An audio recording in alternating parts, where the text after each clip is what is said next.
Voilà, comme promis, je vais vous faire une vidéo sur les angoisses. Alors ça touche énormément de gens, surtout en ce moment avec déjà tout ce qu'on a vécu avec la pandémie, plus qu'est-ce qui se passe entre les guerres, les augmentations, enfin voilà, c'est vraiment une angoisse permanente. Pour tout le monde, les médias nous aident pas, du coup il y a beaucoup de gens qui viennent me voir parce qu'ils font des crises d'angoisse. Ça peut être des grandes crises ou des crises passagères, des petites angoisses. C'est pour ça que je vous ai demandé de faire un sondage sur Instagram. Tout le monde a déjà eu et a été victime d'une angoisse, qu'elle soit grande ou petite ou que ça parte en crise. Tout le monde a déjà vécu ça. Parce que rien que quand on a un examen à passer, par exemple, ou le permis de conduire, ou son CFC, on a tous le trac, un entretien d'embauche, ça c'est une mini-angoisse. Après, il y a des angoisses qui sont un peu plus grandes, c'est-à-dire qui vont commencer à avoir un impact physique, en fait. Par exemple, il y a des gens qui vont avoir les jambes sciées, il y en a qui vont tout prendre dans l'estomac, il y en a ça va aller direct à la tête, il y en a ça va les figer, enfin voilà, ça va être vraiment le physique qui va prendre un coup, qui va même signaler mon gars, là moi j'ai peur, du coup c'est le corps qui va commencer lui à avoir l'angoisse avant que vous-même vous la pensez. Dans la peur, il y a 1,7 milliard peurs. Donc, ça peut être n'importe quoi. Vraiment, je vais pas vous les énumérer parce que sinon je vais faire une vidéo de 7 heures. Donc, c'est vraiment n'importe quelle peur fait partie de ces angoisses. Et la base, vraiment, de la peur, c'est la peur de se retrouver seul ou la peur d'être étouffé par le monde, c'est-à-dire que le monde va dépasser la limite que nous on a, notre cercle énergétique par exemple, ils vont venir empiéter dessus et du coup ça va physiquement, on va se sentir serré, la respiration va être vite coupée ou on va avoir de la peine à respirer, on va se sentir étouffé. Et c'est là où ça commence l'angoisse qui va être après voilà, le ventre, qui va donner des symptômes différents chez chaque personne.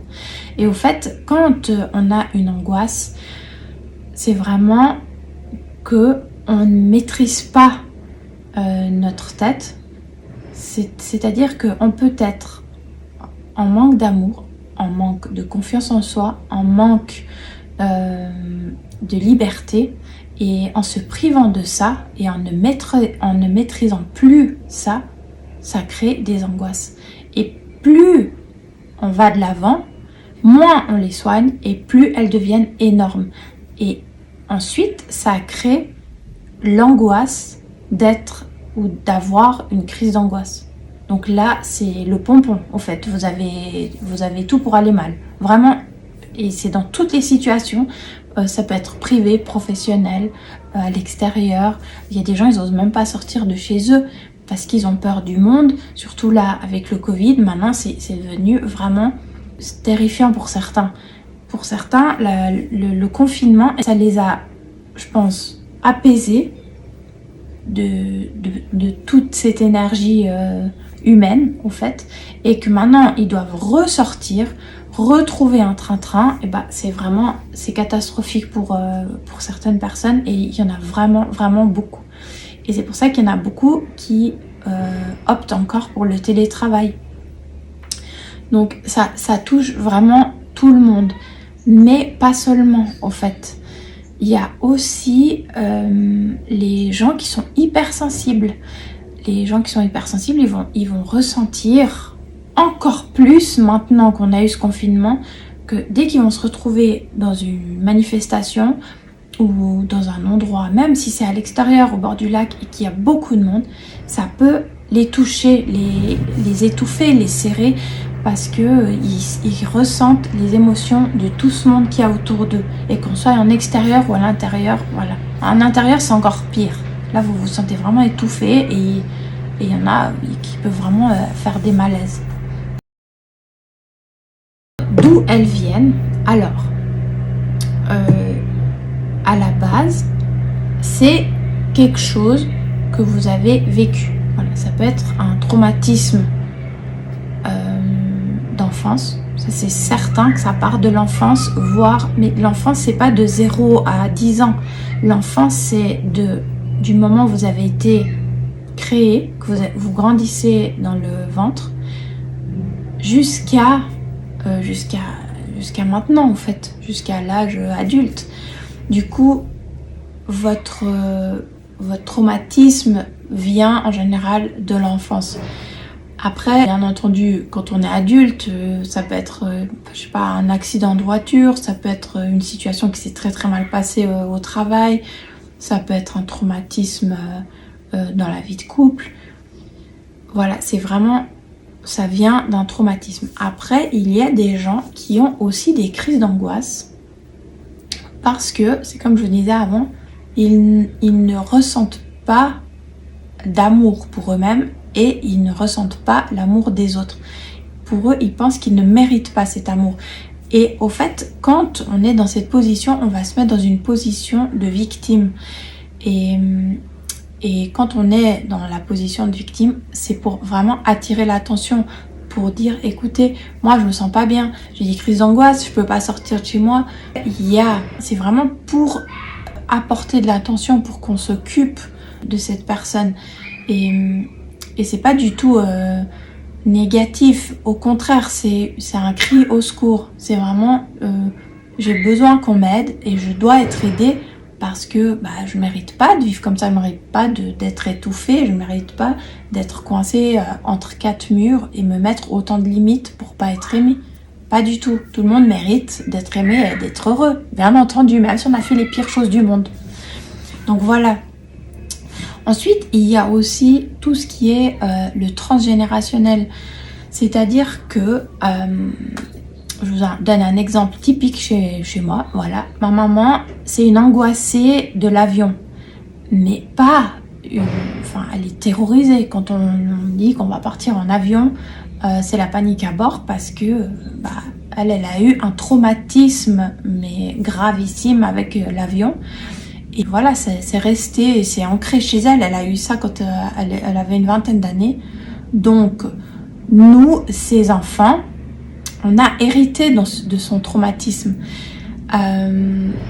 Et en plus, peut-être chez moi encore plus que chez mes frères et sœurs, parce que quand j'étais dans son ventre, elle a pris l'avion. Donc moi, j'ai ressenti toutes ces angoisses en étant dans son ventre. Et ensuite, on a toujours voyagé. Pour ça, elle a toujours été très forte parce qu'elle s'est jamais privée de prendre l'avion ou de priver les autres en disant non, moi je veux pas voyager parce que je veux plus jamais prendre l'avion. Elle l'a toujours fait. Elle l'a fait par ses moyens. Voilà, elle prend un médicament où ça l'assomme et elle ne ressent rien. Et il y a parfois, quand c'est des petits trajets, elle prend rien du tout, elle nous brise les mains, et puis voilà. Une fois qu'on a atterri, tout va bien, tout se passe bien. Après, il y a tout le avant. Mais bref, ça, c'est le transgénérationnel. Voilà.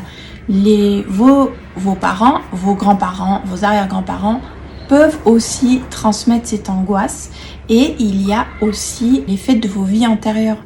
Par exemple, si dans une autre vie, vous avez eu une mort traumatisante en étant noyé, il y a 90% de chances qu'aujourd'hui, vous ayez peur de l'eau ou vous ayez peur quand vous mettez la tête sous l'eau ou que quelqu'un vous mette la tête sous l'eau. Voilà, ça, c'est 90% sûr que le traumatisme, il est resté là. Et tous ces traumatismes que je vous parle, que ce soit actuel ou transgénérationnel ou dans les vies antérieures, c'est des traumatismes qui restent parce que vos cellules, elles ont des mémoires. Et c'est stocké là-dedans. Donc, même si vous allez me dire, oui, mais quand on se réincarne, on n'a pas le même corps. Ok, mais votre âme, elle s'en souvient. Donc, quand c'est d'une autre vie, quand c'est du transgénérationnel, votre âme, elle se souvient. Et quand c'est dans le moment présent, ce sont vos cellules qui se souviennent. Du coup, vous ne pouvez pas aller à l'encontre de ça. Comment on peut guérir de nos crises d'angoisse? Alors, il y a plusieurs manières. Déjà, la plupart des gens qui font des crises d'angoisse ou qui sont angoissés, ils vont voir des thérapeutes, des psychologues, ils vont chez le médecin, voilà. Alors, vous avez raison, parce qu'il ne faut pas rester comme ça c'est sûr. Mais la principale chose à savoir, c'est d'où elles viennent, vos crises d'angoisse. Si votre médecin, il dit « Ah, bah voilà, quand tu étais petite, tu as été abandonnée dans un placard et tu es sortie du placard, il n'y avait plus personne. » Voilà, un bon traumatisme, le traumatisme de l'abandon, dont la blessure de l'abandon, c'est une des pires à se remettre. Voilà, tu as eu cette blessure, ok. Mais, alors vous savez que votre angoisse, elle vient de là. Vous devez sûrement être claustrophobe d'ailleurs. On doit faire le travail de pourquoi j'ai dû vivre ça et qu'est-ce que ça m'a apporté. Oui, je sais, c'est horrible, je dis ça à tout le monde. Qu'est-ce que ça t'a apporté de positif, le traumatisme? Je sais que non, mais oui, en fait, on doit savoir. Parce que si on veut avancer, on doit savoir qu'est-ce que ça nous a apporté. Parce que si on reste dans le négatif tout le temps, on ne peut pas accepter qu'on a vécu ça. Et si on n'accepte pas, il ne se passe rien. On continue à avoir nos angoisses. Et si on n'accepte pas, on ne peut pas aller de l'avant. C'est impossible. C'est comme quand on perd subitement un proche. Bah oui, on doit faire son deuil. Ok, c'est joli de dire ça, je dois faire mon deuil. Mais au fait, non, tu ne dois pas faire ton deuil. C'est juste que tu dois accepter que la personne, elle t'a abandonné. Que la personne, elle est partie. C'est exactement ça. Donc, dans n'importe quelle situation, vous devez accepter. C'est la partie la plus pénible, au fait. C'est d'accepter qu'il nous est arrivé un traumatisme. Et au fait, du moment que vous acceptez, du moment que vous êtes d'accord aussi de plus avoir de crise d'angoisse, parce qu'il faut être encore ok de plus avoir de crise d'angoisse, de plus être la victime, d'être d'accord de reprendre sa vie en main, d'être d'accord de reprendre confiance en soi, de plus avoir peur des autres, de plus avoir peur de soi-même, de plus avoir peur de son corps, d'être d'accord de maîtriser tout ça, et bien là, les crises d'angoisse, elles vont gentiment disparaître. Je vais vous donner une astuce, et plusieurs astuces, pour maîtriser votre angoisse. Ça veut dire que vous devez prendre l'angoisse comme une copine et vous devez lui parler. Quand vous commencez à sentir l'angoisse monter, c'est de prendre le réflexe de lui parler, de lui dire écoute, maintenant j'ai compris pourquoi j'ai peur, j'ai compris comment tu fonctionnes, comment tu fais pour me faire peur et j'ai plus envie, maintenant ça suffit. J'ai envie de reprendre la maîtrise de mon corps et de mon esprit. Donc, s'il te plaît, retourne à ta place. Tu ne me sers à rien du tout. À part me faire peur, tu me sers à rien. Alors, retourne à ta place. Merci. Voilà, ça peut être dingue, mais rien qu'en pensant que vous allez parler à votre angoisse, déjà là, l'angoisse, elle va descendre. Dès que vous commencez à lui parler, ça descend. Ok ? Vous rassurez vous rassurez votre corps il va aussi se calmer et à la fin vous allez voir que en fait il vous est rien arrivé, vous êtes toujours en train de respirer, tout se passe bien, voilà. Ça c'est la première chose. La deuxième chose, si vous êtes pris de court et tout d'un coup vous avez vraiment une angoisse de dingue qui arrive, la première chose à faire c'est de respirer, mais vraiment à plein poumon. Et là, vous dites, ok, ma poule, maintenant, tu retournes à ta place. Ça fait des années que tu me fais le coup là. J'ai compris. Chaque fois que j'ai une angoisse, j'arrive à la surpasser. Même si je fais un malaise, je me relève à chaque fois. Donc, j'ai pas besoin de toi.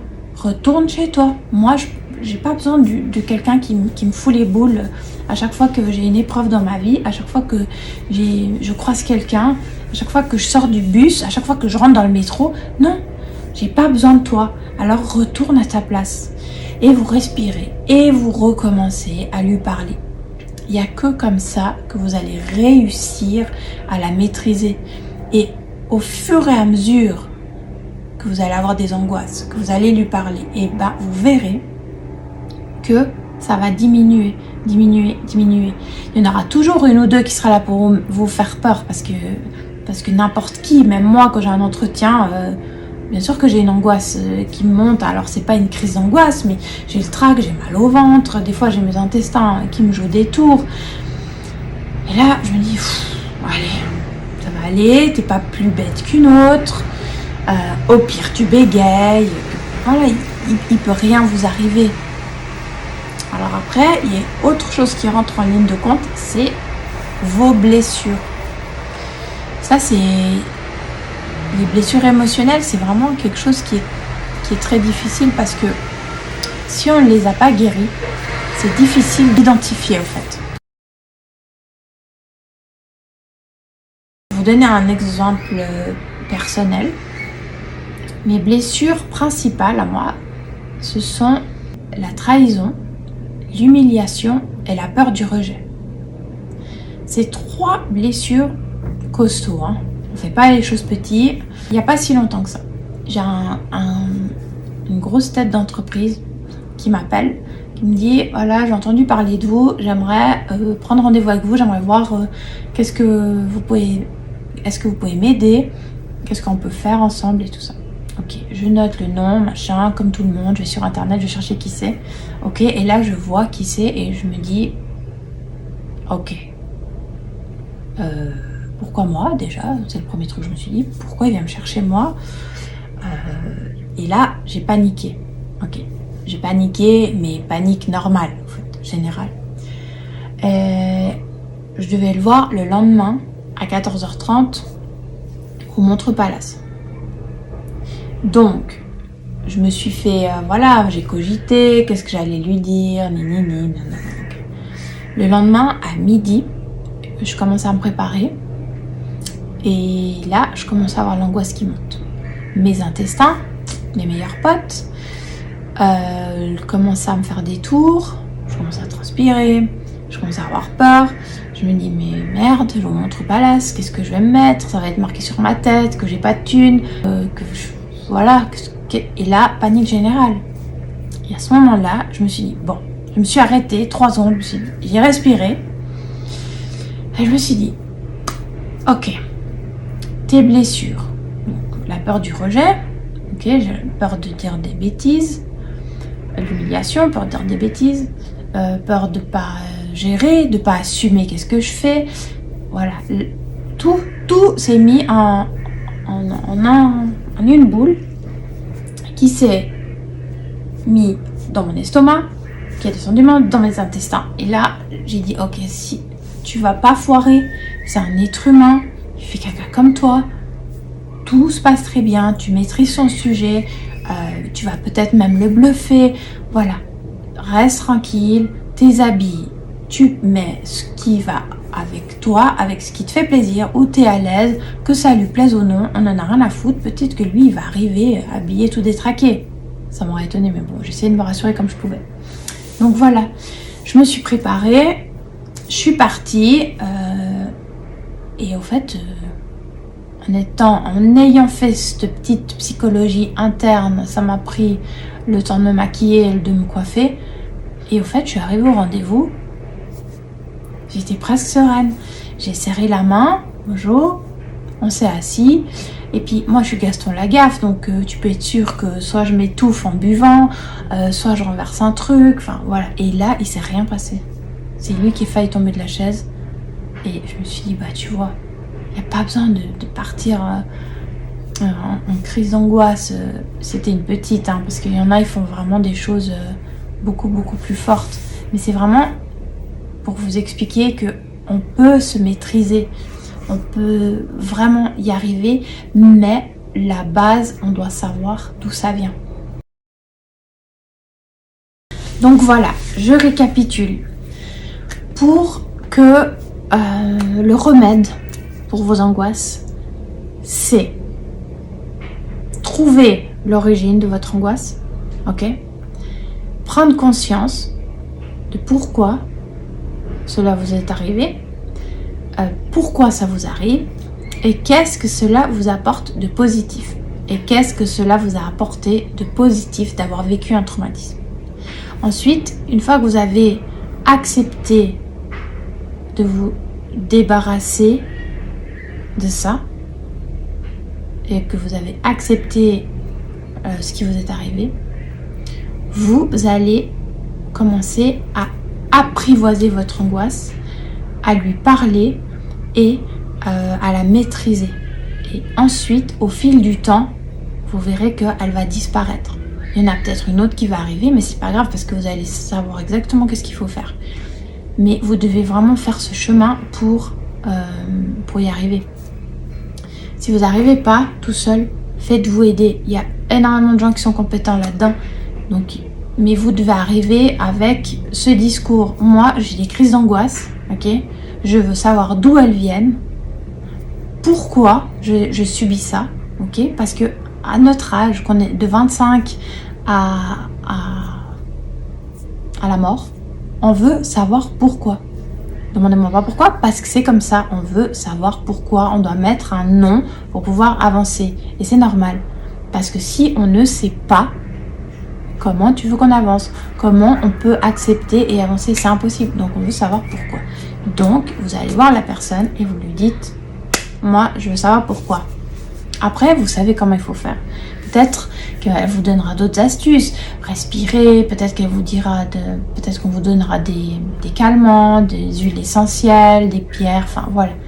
Le principal c'est que vous réussissez à faire disparaître tout ça parce que vous n'en avez pas besoin.